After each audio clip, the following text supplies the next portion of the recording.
જય માતાજી મિત્રો, રૂબી કિચન કિંગમાં તમારું સ્વાગત છે।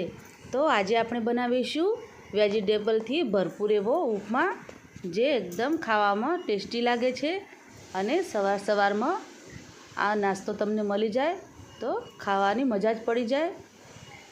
તો ચાલો આપણે બનાવીએ વેજીટેબલથી ભરપૂર એવો રવાનો ઉપમા। તો બનાવવાનું શરૂ કરીએ। तो સૌથી પહેલાં આપણે રવો લઈશું। તમે જે વાટકીનું માપ લો તે જ વાટકીથી તમારે પાણી લેવાનું છે, એટલે તમારે કોઈપણ વાટકીનું માપ તમારે સેટ કરી લેવાનું। તો આપણે રવાને એકદમ સરસ શેકી લઈશું। આ રીતના ઘી કે તેલ નાખ્યા વગર જ આપણે શેકીશું। ફક્ત 1 થી 2 મિનિટમાં જ આપણો રવો એકદમ સરસ શેકાઈ જશે।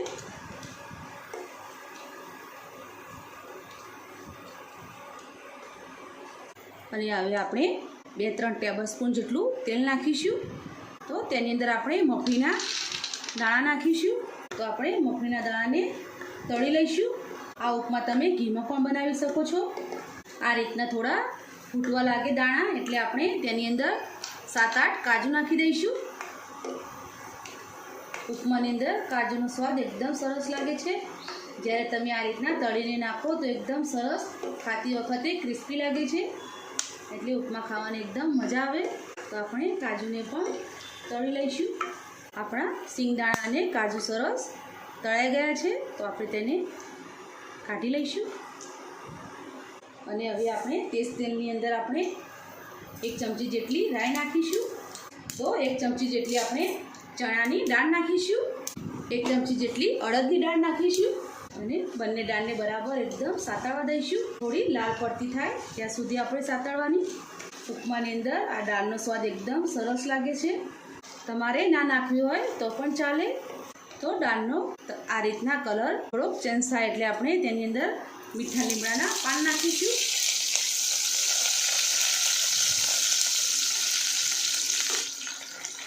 એક મીડિયમ સાઇઝની ડુંગળી નાખીશું। ગાજરને આ રીતના નાનું નાનું ચોપ કરીને નાખીશું। 1 વાટકી નાની આપણે વટાણા નાખીશું। તો આપણે કેપ્સિકમ નાખીશું અને 2 લીલા મરચાં આ રીતના કટ કરીને નાખીશું। આ ઉપમાની અંદર તમે જેટલા વેજીટેબલ નાખવા હોય એ રીતના તમે નાખી શકો છો। આપણે એકદમ ભરપૂર વેજીટેબલથી આપણે ઉપમા બનાવી રહ્યા છીએ। 2 મિનિટ માટે આપણે સાતળશું। શાકભાજીના ભાગનું આપણે થોડું મીઠું નાખી દઈશું અને 2 મિનિટ માટે આપણે ઢાંકીને થવા દઈશું, એટલે આપણા શાકભાજી થોડા નરમ પડે। તો 2 મિનિટ પછી આપણે ચેક કરી લઈશું। તો શાકભાજી એકદમ સરસ આપણા સોતે થઈ ગયા છે। તો આપણે જે વાટકીથી રવો લીધો હતો તે જ વાટકીથી આપણે પાણી નાખીશું। તો હું 1.5 વાટકી જેટલું પાણી નાખું છું।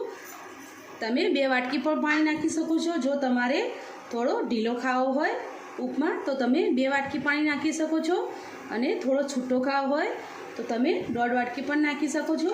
તો હવે આપણે રવાના ભાગનું મીઠું નાખી દઈશું। પાણીમાં બોઇલ આવે એટલે આપણે રવો નાખીશું। તો પાણી એકદમ સરસ ઉકળી રહ્યું છે।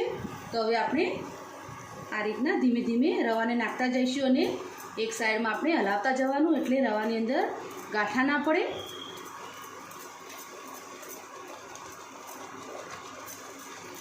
તો બધું બરાબર આ રીતના આપણે મિક્સ કરી દઈશું। આપણે ગરમ પાણીમાં રવો નાખ્યો છે, તો આપણા રવાની અંદર કોઈ લમ્સ પણ નથી પડ્યા, તમે જોઈ શકો છો। પાણી પણ એકદમ રવાની અંદર શોષાઈ ગયું છે। તમે ટામેટાં પણ નાખી શકો છો, પણ જ્યારે પાણી ઉકળે ત્યારે જ તમારે ટામેટું નાખવાનું। તો ઉપમાને આપણે 2 મિનિટ માટે ઢાંકીને થવા દઈશું। તો 2 મિનિટ પછી આપણે ચેક કરી લઈશું। તો આપણો એકદમ સરસ ગરમા ગરમ ઉપમા બનીને તૈયાર થઈ ગયો છે। તમે જોઈ શકો છો એકદમ સરસ બન્યો છે। જો તમારે ઉપમામાં થોડું પાણી ઓછું પડે તો તમે અલગથી તમે ગરમ પાણી કરીને થોડું નાખી શકો છો। તો આપણો ઉપમા એકદમ સરસ બનીને તૈયાર થઈ ગયો છે। તેની અંદર આપણે મગફળીના દાણા અને કાજુને તળીને રાખ્યા હતા તે નાખીશું। આ રીતના છેલ્લે નાખવાથી એકદમ ક્રિસ્પી ટેસ્ટ આવશે તમારે ઉપમાનો। તો હવે આપણે સ્ટવને બંધ કરી દઈશું અને હવે આપણો ઉપમા એકદમ સર્વ કરવા માટે તૈયાર છે. તો એકદમ સરસ એવો હેલ્ધી અને ટેસ્ટી ઉપમા આપણો તૈયાર થઈ ગયો છે. તો આપણે તેને સર્વ કરી લઈશું. તો આપણો ઉપમા એકદમ સરસ બનીને તૈયાર થઈ ગયો છે. તમે જોઈ શકો છો એકદમ સરસ દેખાઈ રહ્યો છે અને ખાવામાં પણ એટલો જ ટેસ્ટી બને છે. તો ગરમા ગરમ વેજીટેબલથી ભરપૂર એવો આપણો ઉપમા બનીને તૈયાર થઈ ગયો છે. તો ઉપમા તમે સવારમાં ફટાફટ બનાવીને નાસ્તામાં સર્વ કરી શકો છો. તો ઉપમાની અંદર આપણે ભરપૂર વેજીટેબલ નાખ્યા છે. તો તમે આ ઉપમા ડાયટમાં પણ ખાઈ શકો છો. ફક્ત તમારે તેલ થોડું ઓછું નાખો એટલે તમારો ઉપમા ડાયટમાં પણ ખાવા માટે તૈયાર થઈ જાય છે. તો જો તમને આ મારી ઉપમાની રેસીપી ગમી હોય તો અમારા વિડીયોને લાઇક કરો, શેર કરો, સબસ્ક્રાઈબ કરો અને ફરી મળીશું એક નવા દિવસે એક નવી રેસીપી સાથે. તો અત્યારે બાય બાય.